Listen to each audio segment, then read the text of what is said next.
If you haven't already, please also subscribe to us on Apple, Spreaker and Spotify. Just type in Brawl Boxing and you'll find us there. Thank you. I just want to start by giving a shout out to our amazing sponsor, CBD Uplift. They provide the best CBD products on the market, including oil, gummies and capsules. I've actually tried the products myself and I can genuinely say they're the best CBD I've ever had, especially the gummies. I'd seriously recommend anyone. If you use our discount code BRAWL20, you'll get 20% off and free shipping. So thanks a million, lads. Violent Gentleman, the newest and fastest growing boxing-inspired training / casual wear brand established in Northern Ireland. Violent inside the ropes, a gentleman outside of them. Behave accordingly. Check out their website, www.violentgent20.com, and all of their socials. Facebook, ViolentGent20, Twitter, ViolentGent20, and Insta, ViolentGentleman20. Thank you. Heavy hitters punch bags are great for improving your technique as they're soft on your hands, which allows you to train longer and harder with less damage compared to a traditional punch bag. The product is great for building strength and fitness, and is fast becoming a favourite piece of equipment in many gyms up and down the country in improving their members' cardio. For any gym owners listening, one of the advantages to heavy hitters is that they can be used outside in fair weather and can be easily wiped down compared to larger traditional boxing equipment. These are obviously two massive advantages in the current climate that we all find ourselves in. Heavy hitters sell the product in 3 different sizes, meaning that they can accommodate to every customer's practical needs and abilities. If you check out their website today and use the code BRAWL20, you'll get 20% off all orders over £50. Personally, for us, heavy hitters have sent me and the lads a punch bag each, and I can't vouch for the product enough. It's so handy to set up and a great way to release some of the stresses of your everyday life. Definitely go and have a look on their website. You won't be disappointed. Hello folks, and welcome back to the Brawl Boxing Podcast. I'm Kieran McCourt and I'm joined by co-hosts Colin McGuigan and Ram McLaughlin. This is the second sit down we've done. We just did our first one about an hour ago, and joining us for the second one, we're very excited to announce the one, the only Mr. Pete Taylor. Pete, thanks for coming on, mate. Thanks. Really appreciate it. Lads. Thank you. Good man. We were suppose we'll kick straight in what we were just talking about. The fitness fucking levels at your club is ridiculous. Gary Cully, what is it? Gary Cully does 5 kilometres. Yeah, your whole gym is literally fit as anything, and there's a lad from Belfast, and we're obviously in Belfast right now. So what's it like to be home? I was actually going to open a gym up here, to tell you the truth. Really? Yeah, as well. Because so half my boxers are from up here. So, but yeah, no, we're just talking about running there. I think I'll open a running club instead, because we've got Gary Cully, it's under 16 minutes. Tyrone McCullough, 15:37, I think he is. Sean McComb's unbelievable runner as well. There's only some competition there, boys. Some competition. Can we pay to watch the runs? Or what? Where do you do them? The spars are better, but I was just saying about the running. Tyrone McCullough, when he was in the Commonwealth Games, and he was making weight, and he jumped on the track, and there was some 5,000 metre runner there, and he said, "Can I run with you?" The man said, "No, you won't stay with me." He said, "I'm a 5k runner." He said, "Well, can I do a few laps with you?" So he took off running. Tyrone's making weight, Dunstars runners on him, everything wrong, and fixing the AirPods in his ears. Slaughtered him, man. No way. I was running in the Commonwealth Games. Jesus. That's the standard. He's in the wrong sport. He's doing both crossovers there. Now he should do both of them. I think he's doing a bit of running now, and he'll be phenomenal at it. Well, here, Mo Farah, if you're watching this, Pete Taylor's coming for you. Untapped talent. So, Pete, you're here for the week, obviously. You have a few fighters on the card, the field of the card. By the time this comes out, the fight's already happened, but we're all very excited. Tyrone's on the card, Sean McComb's on the card. Yeah. What's it been like for you leading up to this fight night? It's been great. Obviously, we had a disappointment last week with Tommy, split decision. But the camp's been flying, to tell you the truth. And Sean McComb's joined us now, and great character. Oh yeah. And he's added something else to the camp, Yeah. And then you've got, you've Tyrone, Gary Curry, Sean McComb. Say the pay-per-view spars, them lads, when they're sparring each other, it's unbelievable sparring, and they're going to fetch each other on. But the fights of the weekend, 2 tough fights, both coming off losses as well, Harder Davis and what is his man Gwen, Sean lost to. So in all fairness to the lads, they didn't shy away from hard fights. Two really tough fights, and like talk about Sean McComb, this lad's just a pressure fighter, comes forward. The fought a world champion in Brona. I think he's had 30 knockouts. So he didn't look for an easy fight back. And in all fairness to the two boys, Tyrone and Sean, they were offered 3 or 4 fights. And the two of them picked the hardest fight they could have had. They were like 14 and 3s and 15 and 2s. The two of them said, no, I want him. So, you know, I'd have preferred easier fights myself, but the two of them, they just want to bounce back in there, and they're flying fit, the two of them. And what's that like for you as a coach though? Because if they have the decision of a few opponents, are you likely to say, you know what, maybe take the guy who's 13 and 2, or do you encourage them? Like we know Tyrone loves a war, so Jose Felix comes with a really good record, obviously, albeit in Mexico, but do you encourage him to go for these top fights because you know that's what he thrives on? Yeah, listen, I wouldn't. If there was two, I always have a discussion with him over the fights, obviously, and I suppose if I said no, we've got to take this one at 13 and 2, they would take it. But I never do that with them because you take away the confidence then.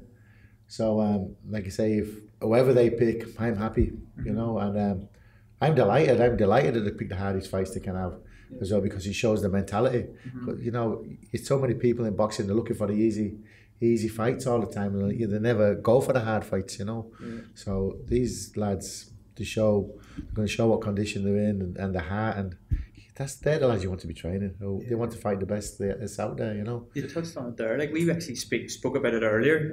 You've got the best, most talented gym in Ireland, I'd say, with Stable. And was that always something that you wanted to do, even from when you were younger, to be a coach and like to bring through them type of fighters? As obviously you would have been fighting when you were younger, but was it always like, were you always wanting to be a coach? I don't know. I think I was nearly forced into it with Katie because nobody coached girls at the time. Yeah. Because the girls weren't interested. Yeah. So I suppose I opened a Brave Boxing Club when I opened it up just for my own kids at the time, because you know I didn't think the clubs weren't that great around at the time. No disrespecting the clubs around Wicklow and all at the time, but so I just kind of was nearly forced into it, and then I started enjoying it then as well, and then you started getting a little bit of success out of it. Winning gold medals is a bit of success as well, I must say. So are you basically saying it was like a hobby at the start for you? Yeah, it was just, you know, and then the area I was in Bray, there was nothing for them, you know. It was a council estate, there was nothing for the kids, and I could see there was loads of talent there, and I actually remember my first show around there, and it was jammed, all the local kids boxing on it, you know, and then that was it. And then it just kind of was, you gotta get the drive for it then, and I love the coaching end of it now. Was there any? So obviously, as you touched on it, there women's boxing wasn't really a thing until Katie. Let's be honest. Like, was there any clubs where it like turned up their nose sort of at a girl? At that time? Yeah. Oh, everybody. Imagine them now, like. Just thinking back to like what that could have been. Yeah, no, it was hard. Because there was they weren't even out to spar. So at the time we were putting headgear on Katie and letting her fight the boys. We weren't telling her she was a girl. Yeah, so then I got suspended over it. And in all fairness, Mick Downey was one of the few clubs who always putting on shows on her. She'd let her fight on it, and it was tough.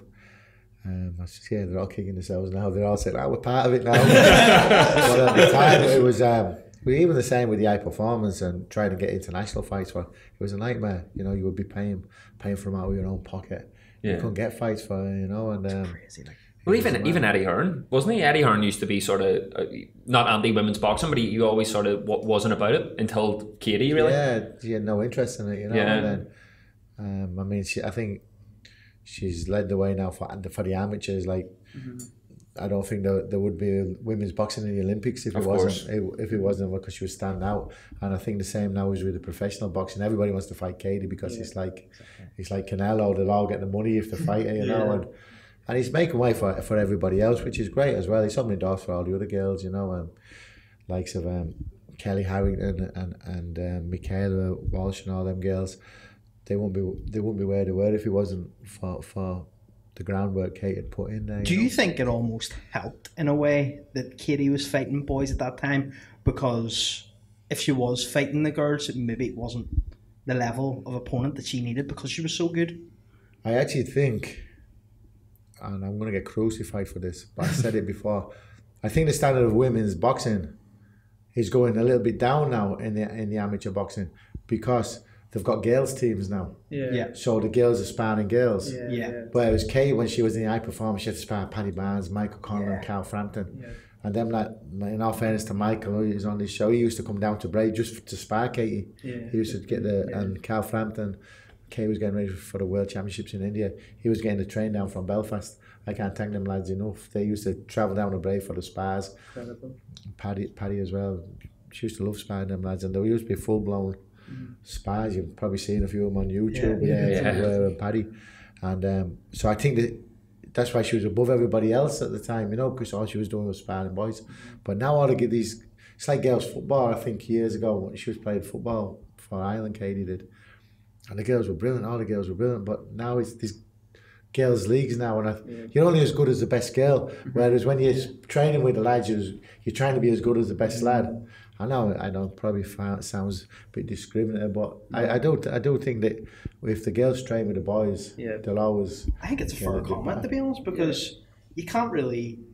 There's a level difference because of the gender difference, so there is going to be a difference. Yeah. It's like Tyrone McKenna talking about the quality in the gym now. It's only going to bring him on as a fighter. And like with the likes of Gary Cully, Sean McComb, people who are so technically like so good. For him to fight them, it's only going to bring him on, even technically as well. And it's like the same for Katie or girls. Yeah, of course. It drags you along, and that's like if you say the amateurs, if you even look at the girls, I know the girls at 60 kilo, you like Myra Pike who got the decision against Katie in Rio, but Katie beaten her 5 times before that.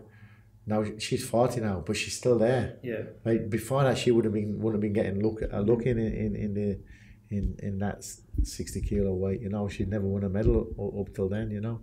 So I just think it's going down, and I think they need to be, for the girls boxing, they always need to be in with the boys, and forget these women's teams.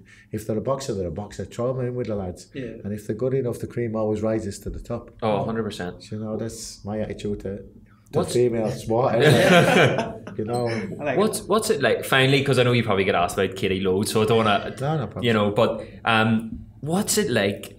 Because Katie comes across so like quiet and sort of soft spoken, and just like, you know, just to cope with that amount of fame in Ireland. Like, she's probably widely considered the greatest athlete ever to come from Ireland. Like, and definitely I would say the most loved. How does she find that fame? Kay is. What you see with Kay is that's what you know, that's how she is all the time. That's why she lives in the States now. She actually hates the fame. Yeah. Like, she loves boxing, she loves the sport, but the fame end of it, she hates. And obviously she's always very friendly to everybody as well, but she hates being recognised. That's why it's easier for her over in the States, you know, because, you know, fairness, over in the States you're nobody, because there's so many big stars over there. But she actually hates that part of it. We actually spoke to Paddy Barnes, Tyrone McKenna, about Joe. It would be unbelievable to get Katie on the podcast, and they were like, "You'll never get her on because she doesn't like the media saying like, she just wants to box, and boxing is her life." And like, that it does show. Paddy was like, I literally went like travelled around the whole world with her, went to the Olympics with her. She won't come on my podcast, so she's not going to come on yours. Yeah, she actually doesn't like that end of it at all, you know. So. I admire that in a way though, because I think it's now the whole kind of world, everyone's like fame hungry, especially in sport. I think a lot of people in sport just want to be famous through sport.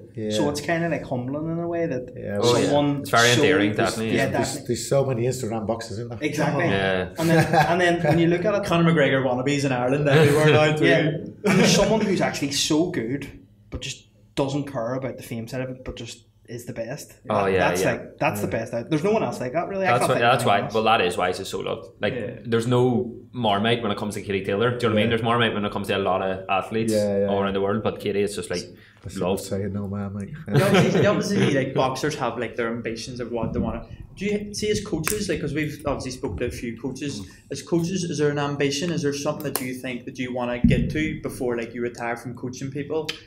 I'd obviously like to get a pro world champion. Yeah. You know.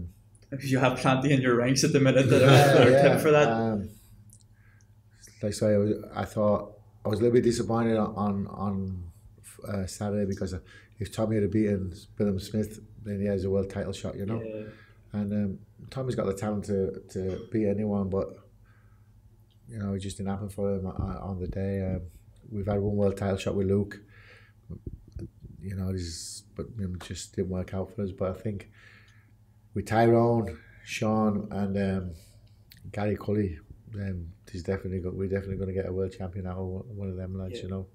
And with them three boys, it won't be through a lack of trying, because you know, if you ask them lads to jump through the wall, they'll jump through the wall for you, you know. And you know, we have a good relationship with all the lads. Does that excite you that basically like the future great nights in Ireland could be from your gym, and like will be they really will be like they are like, and like does that excite, because that's massive, and for Ireland it's such a big lover of boxing as a country, like it's such a spotlight on you and your gym in this coming years. Like it'll be unbelievable. Like I mean, that's why I keep coaching, you know, because you know you want to achieve the best you can, and you know, the lads will tell you I never miss a day in the gym.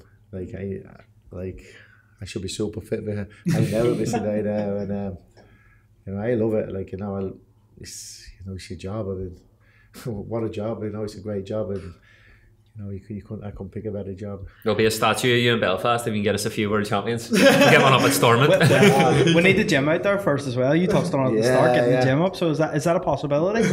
No, I was actually looking at a gym up here because it's so expensive in Dublin for the lads to live, you know. You know, and people don't see, you know, the commitment from them lads. They stay down in Dublin all week. The price in Dublin is scandalous, you know. Then they're still paying for the families up here. So every camp costs them a fortune, and that's commitment. You know, that's commitment. People don't see that part of it, you know. It's a huge commitment. They have Dublin fighters and they don't turn up. And I'm slating my own lads now. They don't turn up as often as the Belfast lads. The Belfast lads are down there and it's costing them a fortune. The lads have got it at the doorstep. It can be annoying, very annoying at the times, you know what I mean? You can do a wee half and half, Dundalk. Put the gym there and it's like, both can go. But like, you know, I was looking at just for costing as well, you know, even the gym in Dublin costs you a fortune as well, you know, food's expensive, everything's expensive, but you know, people have to realise the commitment these lads do, you know. I mean, every camp costs them a fortune.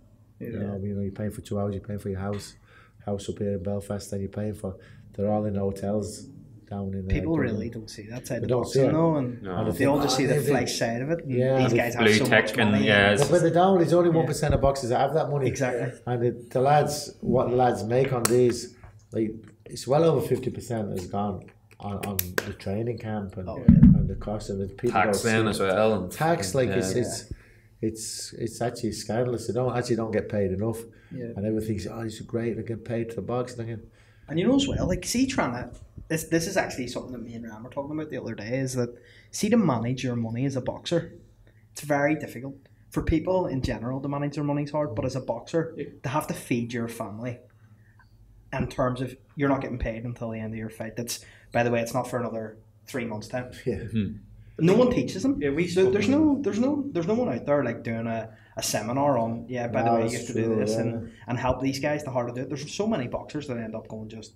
I think Rai made an interesting point the other day. Like you get paid, like footballers get paid in drips, weekly or each month. We have people coming in and teaching us what way to spend money, blah blah blah. While boxers sort of probably just have their coach and maybe their family, like to basically like give them advice. And for boxers to have to go through it because they get paid maybe for one fight and then they have to use that money spaced out for until the next fight. And there is a lot of things that people don't see. And you're probably more than just a coach in the gym. Like you probably have to do like other things as well to help them, especially the younger fighters. We try to get them sponsors. And it's hard, you know, boxing, especially down the south. It's hard to get sponsors for people down the south for them, you know. It really is difficult. And but that's I just don't think professional boxers get the support that they deserve, because you know most professional boxers have come through an high performance team. So you're on the high performance team down in Dublin. You're in there training twice a day. they take the best years of their lives. They don't have a trade. They don't have anything else. And then if they decide, oh, this is not for me anymore, they're 25, 26. They've no educational background. They've no trade. They're thrown out to go on the dole side. Yeah. So they turn pro. Then everybody looks down on them because they're professional boxers. Then, you know, it's professional boxing. It's difficult. You know, the high performers, the amateur squad, they're there training twice a day. But they should have education there around them. They should all be learning a trade or something. Because not everyone's going to be a professional boxer or a successful professional boxer. Like, say Paddy Barnes there, he sacrificed his life. He sacrificed his youth on the high performance team, you know. Could never have a chance to educate himself because he was down there, he couldn't miss training, he'd obviously be fined. And you finish boxing at what? At his age early 30s, like you're still young. And he even actually went on longer than he should do, really. And but what do you have anyway? You're a great boxer, Paddy. Did 3 Olympic cycles, brilliant. I know. There's no testimonial like in football. You get a testimonial. Exactly. And you should have a big testimonial and go to him. So true. You know, Michael Carew finished boxing and he was on a shop floor in Nice selling carpets. There should be a testimonial to all these lads. Why did they not? Why does nobody campaign for that? Because that's the first time I've ever heard that. It's literally just now. Like people who adore their fighters. So Paddy Barnes loved in Belfast, loved in Ireland. Yeah. For that one send off to help him for his years coming exactly. I don't know why they don't do it. When I was involved in the amateur boxing, I used to have so many fights and arguments with them over these kind of things. They should do them. The Sports Council, they give them on white. There should be a huge send off for them. Do you know what I mean? It's madness when you think about it. Like, you know, they're probably the worst treated athletes. Oh yeah, by far. You know, like you know, say the footballers. Big bloody testimonials for them, and even like the amateurs, like they get like a yearly wage, don't they? Like so they get like a certain amount. Yeah. But and then it's obviously that big risk of going pro. Surely there can be like a governing body which protects the pros as well of Ireland, like they should, because it's such a massive sport here. I suppose the issue is though, like, so that's the high performance thing, isn't it? So if anyone can turn pro, so like because that's what I was thinking, like. Do you think you should reach a certain level as amateur? Because obviously it's easier to turn pro if you're a Katie Taylor or you're a McConlon or something. Yeah. But there is a lot of guys who turn over with little amateur, you know, so you don't have money behind you and you're having to sell your own tickets and stuff. Would you advise to maybe try and reach? It's hard to say because I know a lot of pros who've turned over pro really young and they've made you're like say Canals. Yeah, you know what I mean. No amateur background. 100%. Because in all fairness, it's like. Professional. I didn't realise it when I was in the amateurs. I didn't think there was that much of a difference. But when you start training pros, professional boxing and amateur boxing, it's like playing snooker and pool. That's the difference. Yeah, you know, because snooker on a big table. Tyrone said that those He stole that off you. He tried to say it was his own. Tyrone McKenna, you are a thief. You stole that off me. I was like, I've never heard that, and it's like, I know lads, I just said it like it's Tyrone McKenna. We should have known though that would have came from you, Pete. And it's like you play football. It's like playing 7-a-side football or 11-a-side football. It's true. You know, it's 2 different games. Yeah. You know, you see lads playing 7-a-side football. I think, geez, that lad's brilliant. Then you put him on 11-a-side pitch. He couldn't kick snow off the road. Like, you know what I mean? Like, this is the truth, isn't it? You know, it's two different sports. You know, you look at the pros in the Olympics. Most of them get beaten because it's over 3 rounds. You know what I mean? It's so much more skilled, isn't it? The amateur game. So much more high pace, like, you know what I mean? And it's more like fencing. It's just hitting, don't get hit. Hitting, don't get in. You touch and sometimes you see all these amateurs say, "These would be a great pro," but they're not. They don't be a great pro. They do be a brutal pro because it's physicality. The pro game. The pro game's entertainment as well, isn't it? You know? After 5 rounds, with 5 rounds, if you're an Olympic champion, you're up there. Then it's slowly after 5 rounds, it's getting closer and closer. Then it's all physicality. Then you know, your last. Which do you prefer as a spectator? Forget about the coaching element of it. I used to love the amateurs when I was watching the amateur. I thought, oh, this is brilliant. But now I wouldn't watch amateurs. Would you not at all? Would you not have watched the Olympics? I didn't watch the Olympics. I've not even watched one fight in the Olympics. You know. Yeah. You know, so it's just 2 different sports. You know. I was the same when that sort of. I was upset. Like growing up, I was obsessed with the amateur game when Ireland was sort of booming, and then there was that lull sort of post 2016 where they all turned over that sort of great Irish team. And I'm the same. And I hate to say it, I've lost interest in the amateur game. Like I barely watched the Olympics. I would never watch the national finals anymore. I never would have missed them in the past. Do you know what I mean? You see, the national finals have been devalued because it doesn't matter if you're a national champion anymore. Do you know what I mean? And then these Olympics qualification was so easy because of COVID and everything, so they only had one tournament to do. And I don't think Russia are not in the matter as well. Russia. So it kind of devalued. You're guaranteed Russia will get 6 medals. The Cubans now are just. It devalues a little bit, but now just I lost interest in them. Too much politics in it, Judge is absolutely shy. Anyone can be a judge. You can never been in a boxing club in your life, and you can end up doing a day's course you're a judge. Next weekend in the nationals, judging and the on. Next thing you know, Mick Conlon's giving you the finger. To be fair, there's been a few shaky judges at the Matchroom headquarters last weekend. Well, one. But look, even that, you got to. I wanted to touch on that. You go over to England. Yeah. Your rounds can't be subjective. Yeah. They just, and this is what I was saying to Tommy before the fight. You can't have subjective rounds. You've got to win your rounds big. Yeah. And I thought Tommy was, especially in those closing rounds, like we were 11th round. Tommy was unbelievable. Tommy was unbelievable. Boxed so well. I think we were speaking to you the other day at the public workout. That shot in the first round. That was the worst thing happened. Yeah, he said. You both said that. Yeah, worst thing happened because then you're waiting for it and. Because he did stand there for the next few rounds. He didn't get on his feet. I don't know if it come to me. I said, "This lad's not winning the rounds. You're losing the rounds." Yeah. And subjective rounds. It's like perfect example. Tyrone McKenna against Harder Davis. Yeah. Tyrone won that round fight. I don't care what anyone says. 100%. And I'm not because I'm in the corner, but some of them rounds you could say they're a little bit subjective, but. He was winning them on his jab, but when you're fighting an English lad over in England, you can't have subjective rounds. Yeah. It's simple as I know it's a horrible thing to say, and you've got to just grit a little, just throw a little bit more, And could we see the rematch with Tommy? Yeah, Tommy and Billum Smith. For me, Billum Smith needs a rematch. Personally, I think. But you can't go anywhere without. And Tommy. I think now the rematch will be like Pursuit's rematch with Katie. Pursuit's couldn't change, Billum Smith can't change, but Tommy and Katie will change. That's the same. So he won't go anymore, but Tommy can do so many things. Tommy boxed,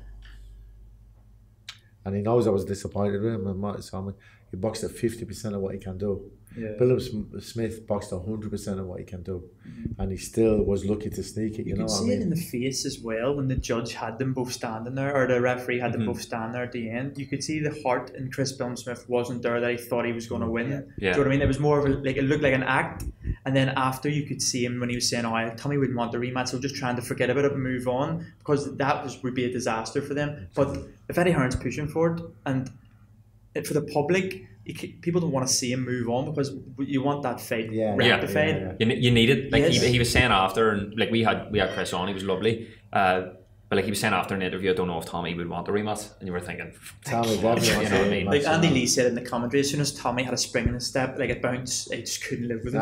No, and that's what we wanted from Tommy on losing his shoulders. Look, like, you know, it's I suppose it's still a learning curve, you know. But if you watch that as well, when you were saying at the end of the fight, the referee went to watch the replay. The referee goes to put Tommy's hand up. Oh, did he? I didn't notice that. Watch that. When he said 116 and 140, and Victor Lockwood, I think it was the referee. He goes like that. He can't believe it. He has to change and pick up the hand. But that wide of a card, I think, is just ridiculous. I know there's subjective scoring, but that was just like, there was no way. It's been happening a lot in boxing, I feel like, even more so recently.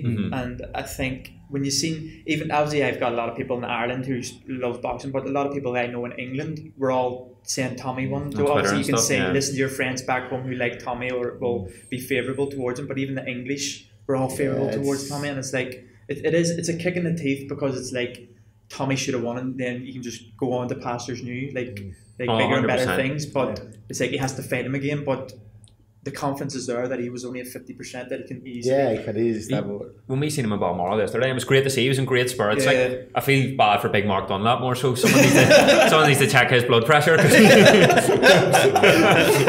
was running about City Hall the day near smacking people. But there's no comeback from them referees. You know, like they can score whatever way they want it, but there's no. They should have to come out and talk about it. Yeah, like if you get caught doing drugs, you get banned from boxing. Yeah. Rightly so, 100%. If you get caught and you've bad scoring or you might not be cheating, but you just might be a bad judge. You should be suspended. Exactly. But I even think afterwards there should be an interview to say, can you give us your reasoning why you've scored it like that? And then if there's a reasoning and it kind of makes sense, you know what? Fair enough, we can take it. But whenever there's such a wide scorecard like that, two of them one round in it. It doesn't make any sense. 4 rounds in it. In every walk of life, if you aren't doing your job properly, there's a consequence to it. Exactly, yeah. So a referee, or not a referee, a judge should have a consequence for their obviously their actions in a fight. 100%. And obviously, like, it wasn't the worst robbery you've seen in your life, but it wasn't the right result, and it should always be the right result. I thought a draw would have been a great decision as well, to tell you. I said that at the time. I would have given Tommy 1 or 2 rounds more, but a lot of people did see a draw. At the end, I thought it was a draw. Then when I looked at the fight, mate, afterwards maybe 6 times that night. I didn't even go down. I was so pissed off, because you've got to be critical of yourself in the corner. Yeah. And I'm the worst critic as well, you know. Was this right? I went down to talk to Cal. What do you think? Do you think tactics were right? And JM was grand. He said, so you've got to question yourself as well, you know. And but you know, you can't control the judges at the end of the day. You can only control your own performance, and that's what I was saying to Tommy. But then the judging, look at the Olympics at the moment. There's never one 5-0 score, 3-2 scores, 4-1s. When 4 judges scored for you and 1 for me, there's something wrong. It doesn't make any sense, does it? You know, there has to be a different way of doing it, but it'll come down the line. Like, everything in life just evolves. Yeah, that's it's sad, but like I feel like boxing's just, I don't know if it will. Like, I feel like we've had this. I feel like after, especially in recent times after Rio, I mean, even like Pacquiao and Bradley, that was horrific, because it sort of put boxing in the spotlight. And then after Rio, I thought there has to be change now, because again, all the judges got sacked off. This can't happen again. It's ruining boxing, and it just doesn't. Personally, I think the computer was the best thing ever. Did you like it? But did you think it ruined boxing though, in terms of stylistically? Because I tell you why. Because they should have had a balance though. So the thing is, with the computer, you press the button as it went on. Mm-hmm. So if you punch you pressed it. But by the end of the round, you forgot that punch on. So you lived in the moment. Yeah. Do you understand what I mean? I get you. So at the end of the instead of having, they should have changed it a little bit. So say you scored that round 20 points to 15, maybe you scored it 18 to 12, or you scored it. Then say if it was for 5 punches difference, then it was a 10-9 round. Then if there's more punches, it'd be a 10-8 round. They should have done it like that. Yeah. Because at the end of the day, it's with professional boxing, you can have a great round, win it 10-9, and the other guy could sneak the next round and he wins it 10-9. It doesn't make sense. It doesn't make sense. Do you understand what I mean? Yeah. So you look at that computer box, whatever it is. I've hit the man 300 times. He's hit me 200 times, but he still wins the fight, because the rounds he's won have been 10-9 rounds. Rounds I've won have only been 10-9 rounds, because I haven't knocked him down. It's like football being 2 halves, and you win like the first half 3-0, and then the second half they score 1 goal. And it's a draw. It's a draw. Yeah. 1-1. That's the way it's like. Yeah, that's a good comparison. Actually. You know, yeah, exactly. That's why I say they should have the computer, and then the computer should do some adjustment at the end of the round, and then you give it. So it's more like an average kind of thing at the end. Yeah, that I wouldn't even average it, because you've still got to be accountable for your own scores. Yeah. So then, you know, because the only thing the computer was wrong with, 3 of us had to hit the button in the same time. So that's what made the computer brutal. Yeah. But if you had the individual scores, it would have been better. But did you know, the sort of peekaboo style that created, and a lot of people find it quite boring. Is there a way around that? That's because that was because 3 judges had to see the punch at the same time. So they all had to press it within a second of each other. But if you're taking that away, that would you're taking that away because they weren't. And at that time, that wasn't the computers, that was the judges. Because people walking around like that, people getting whacked around the body. Talking to Cal Frampton about, I was in Turkey on his first international. He won his first international tournament in the final 1-0. Your man's nose was broken, his nose was broken. They killed each other. It was a great fight. It was 1-0. Sure, Tommy told the story of the Commonwealth final. Has he ever told you? Yeah, when he went out like that, yeah. He got back. He says he was Colin Johnson. He was uppercutting the fucking head off me, and he went back at the end of the round. It was 1-0 to him. But that wasn't the computer. That was the judging. Yeah. Do you know what I mean? Like, in that same tournament within Turkey, Kay was losing her fight 2-1. And she dropped the girl twice in the round before with body shots. Still 2-1 down she was. The girl didn't come out for the last round. Because that wasn't a computer, that was the judging. Yeah. So if you're still judging, he's saying he's in, you're in it, and then he's going to, your score, you're accountable for your own score, then it's different. Yeah. And I think that's the way it should be done. 100%. Well, Pete, we don't want to keep you too long. We'll just ask you, what are your final predictions for Friday night? I think they're going to be two great fights. I think you're going to see the best out of the two lads, and 2 victories. 2 victories. Come on. 2 victories. Pete, always. The Pete Taylor statue will be erected in the Falls Park, hopefully in a few years' time. With a few world champions from Belfast. Pete, thank you so much for coming on. Thanks so much. Really appreciate it. Maybe we'll make our way down to your gym sometime. Thank you very much for your time. Yeah, we'll make our way down to your gym sometime. Yeah, you're welcome to come down anytime. Go out to Macomb and Colley's bar. I was going to just get to that point. We'll put a team with Coley, Sean, and get to remit for the war as well. We'll pay-per-view it and everyone can be judged. Works out well. We'll be judges and we'll judge it fair. Well, we have so many southpaws now. We're like Cuba. You heard it here first. We're the Cuban professional boxing because I think we've only 2 orthodox. We've 12 pros, and there's only 2 of them are orthodox. Jeez, that's 10 crazy. southpaws. Oh my God, That's crazy. With the Cuban team of professional boxing. Cuban team getting centre. Thank you so much. Well, guys, that's all right for our episode with the one and only Mr. Pete Taylor. Thank you. Join us again next week when we'll be back with another special guest. That's it, Pete. A massive thank you goes to That Prize Guy, who has also sponsored the podcast. That Prize Guy is a company who runs competitions daily on their Instagram and Facebook. They're based in Bangor in Northern Ireland, and they have a range of prizes from Range Rovers to Rolex watches and even 20 grand in cash. If you check out their website at thatprizeguy.co.uk, you can enter any of their competitions there. And if you use our code BRAWL20, you'll get 20% off and free shipping. So thanks for the continued support, lads. It's much appreciated. Big thanks to Wow Hydrate, who have sponsored the podcast. They've provided me and the lads with some of their protein and vitamin waters, along with their electrolyte drinks, which are the best on the market. Thanks for your continued support. We really appreciate it.